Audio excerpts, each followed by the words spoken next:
So somebody caught a clip of me dancing because I did my version of OT Baby. You want to start things off here, Kennedy? I mean, what do you want to talk about? We got 10 minutes.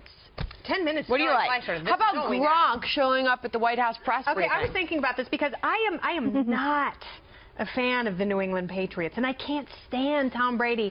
But there's such a difference between Tom Brady and Rob Gronkowski. And he is the only guy whose life is so charmed, and he's funny, and he's confident, and he's the only human on earth who could walk through that door and say to Sean Spicer, "You need any help?" No, he's not going to get railed for it. The press loved it. Sean Spicer loved it. Think about the moxie of a guy who would do that. I mean, I love it. Athletes, and only very few of them are really that prominent in terms of doing news interviews and going out front. They want to play their game. Yeah. To walk through that door and do that. I got to see. He's probably trending on Twitter right now. Yeah. It's my guess. It I think like he's he was looking disappointed to to the get the bathroom podium or something. He like walks in, he's like, "Oh, wrong door." Yeah, and he probably said something Hilarious. like, "What's this? Oh, that's press." And he's like, "Whoop!" Just right through. Who's going Let's to tell me see. no? No, he's not quite trending on. Oh, yep, he is. He's number 9 trending on Twitter right now. Of course. Yeah. Good for him. But, Ari, it was great to have you on a day where we had the press briefing in our hour, even though it took some of your airtime. But it's so fun to see your reaction to the way things go in that room, because it is so much different than previous administrations. Yeah, you know, and it's almost gotten to the point now where I hear the question, I hear the first couple words out of the answer, and I know which way this whole thing's going. Yeah. You know, it's almost plug and play, because you can see if the press secretary is getting the press on the right track, starting a bigger controversy. He shortened it up, too, by the way. He has. You know, the tradition of the room actually is the press secretary is not allowed to leave until the senior wire reporter says thank you. The briefing lasts as long as the press wants it to last. Do you think those are goofy rules? Sean now has started to leave, and he wants to. Yeah. A lot of those old traditions have just been vanished. Yeah. Initially, these things were lasting, you know, in the first couple weeks of his presidency, they were lasting 70 minutes. Now I think that was a brief 30 minutes or so. Yeah, I think Sean began it by wanting to just kind of take the venom out of the press. I'm here as long as you need me. Whatever you guys need, I'm here to answer. And then he realized it's actually better, shorter, sharper than just longer. We love when Katie Pavlich is in the room. Oh, I love watching you take questions. Yeah, it's really fun. You, Blake Berman, and Lachlan Marquet. It's great. It's hot in there, but it's fun. They definitely need to move the How room, do they pick questions? So he'll call on people. Is it known ahead of time who's going to get their question asked? No, it's not. I mean, I've worked with Sean for years when he was at the RNC, worked with, you know, obviously he was a communications director there, so I would ask him for information about what the RNC was doing, and during presidential elections, you know, we were in touch. So we've kind of moved that professional relationship into the briefing room, and I'm still very new at being in there, and I always say that I bring my heels so I can tower over everybody so make sure that Sean sees me, because it's packed every day, and it's a fire hazard. And I remember one day walking in and the Secret Service actually talking about how there were too many people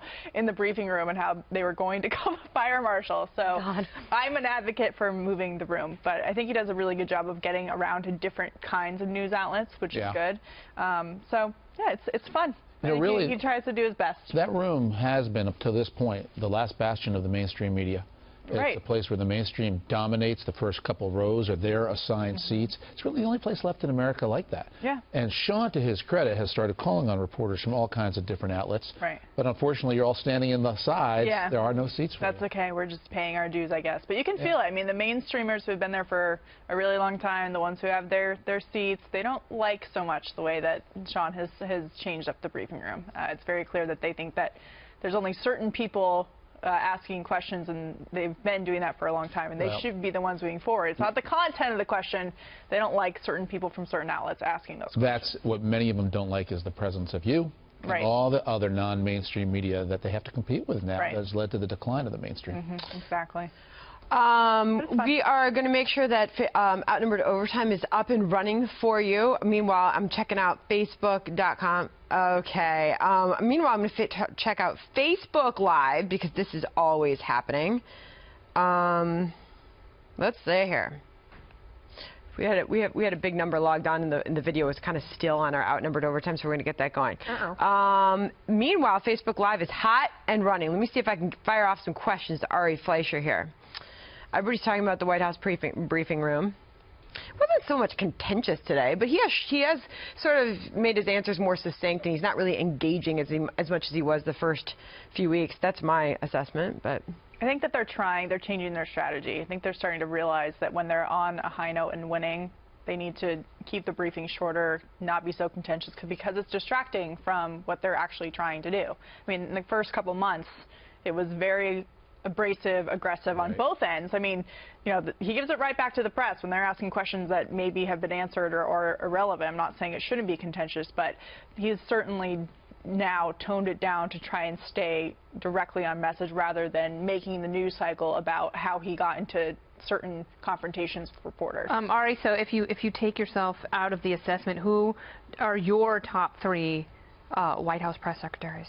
Well, the people who were most helpful to me when I took the job, who is kind of how I measure it just because of the difficulty of when you become press secretary, Marlin Fitzwater and Mike McCurry went above and beyond the call of duty to help me. And it's a hard job to learn. And what Marlin said to me that it turned out to be absolutely right is you will be amazed at how much osmosis you just learn the answers to the questions. If you're in the Oval Office, if you're in the right briefings, you just start to absorb everything. And unlike in school where you can forget the things you were paying attention to, this is a quiz on live TV. You better pay attention to those briefings. And how much time does the press secretary spend with the president and with cabinet members to get some of those answers? Because you can't just wing it. I mean, you obviously have to have that information. So how do you get it? It's the best part of the job. I used to spend a quarter or a third of my days in the Oval with the president, hearing what he heard. So you hear the briefings, you hear the pros, you hear the cons, you hear where his mind is, where it's gearing up toward. And the irony of the job is when you're not in the Oval Office, the press wants to know what meetings you're missing. When you're in the Oval Office, the press wants to know why you're not returning their phone calls. Yeah. So no matter what you do, I mean, it's just the pressure of the press on you for everything that happens in that building. So in the age of Twitter, when you have a president who has his own path of communication, how does a team like yours, the press secretary and the communications team, really handle that? Because sometimes what he says isn't actually in line with what the administration policy is.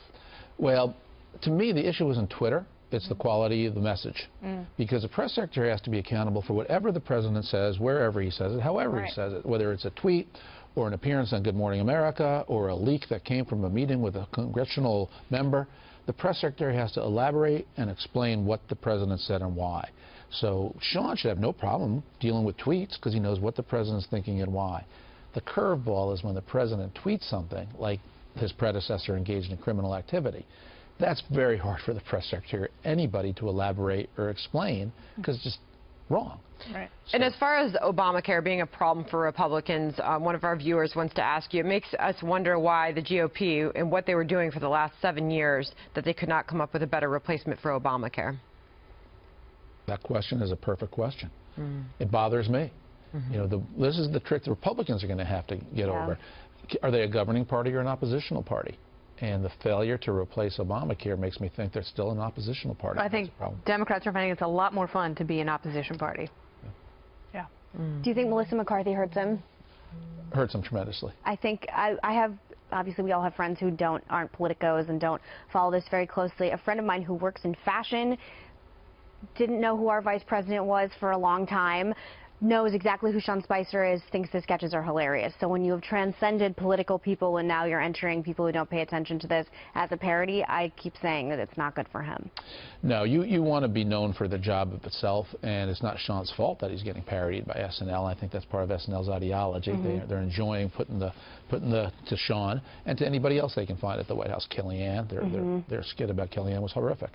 But this is part of the liberal media. It's part of Hollywood. It's something Republicans contend with. Just keep doing your job.